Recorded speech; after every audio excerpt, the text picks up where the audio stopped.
Hello বন্ধুরা, আজকে যে ভিডিওটা এখন করছি, ভিডিওটা করার কারণ হচ্ছে আজকে যেহেতু মঙ্গলবার আমরা নিরামিষ খাই। তো নিরামিষ খাই বলে আজকে একটুখানি শিলে আমি আদা জিরে বাটতে বসেছিলাম।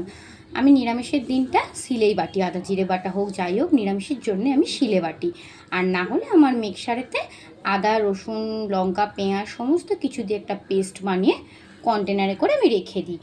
তো সব সময় তো কাজের সময় সকালবেলা রান্না করে কাজে বেরোনোর থাকে, তখন তো প্রবলেম হয় তাড়াহুড়োতে, তাই আমি কন্টেনারে করে সেটা ফ্রিজে রেখে দিই।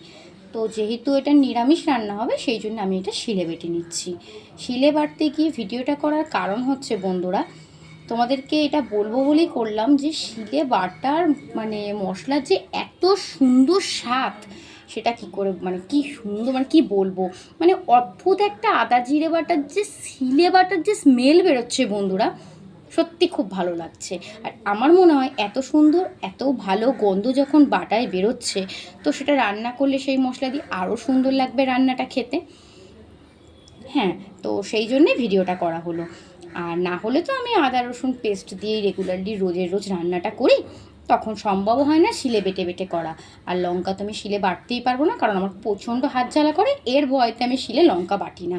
নয় লঙ্কা চিড়ে নিই নিরামিষের দিন, আর নয় লঙ্কা থেতো করে দিয়ে দিই। কারণ আমার একদিন করে এত হাত জ্বালা করেছিল প্রথম বিয়ের প্রথমে, সেই পর থেকে আমার শাশুড়ি মাও কোনো দিন আমায় করতে দেয়নি, আর আমি তো এখন করবোই না।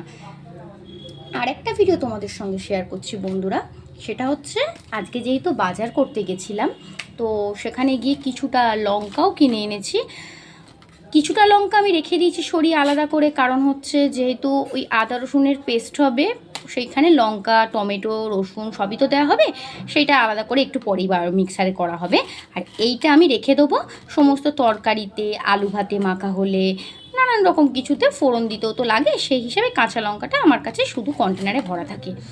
আর এই কন্টেনারটা আমি কাঁটা চামচ গরম করে এইভাবে ফুটো ফুটো করে নিই, এবং তাই কন্টেনারের মধ্যে লঙ্কাটা রাখলে বন্ধুরা, লঙ্কাটা বেশ অনেক দিন ভালো থাকছে। আমি দেখলাম বেশ সুন্দর, বেশ শক্তপোক্ত, যেরকম ডাটু ডাটু দেখতে লাগছে এখন, এতটা না থাকলেও ভালো থাকছে, নষ্ট হচ্ছে না লঙ্কাটা তাড়াতাড়ি।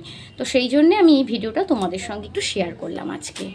তো আর বেশি ভিডিওটা বাড়ালাম না, এই অবধি রাখলাম। দেখা হচ্ছে পরের ভিডিওয়ে। টাটা বন্ধুরা।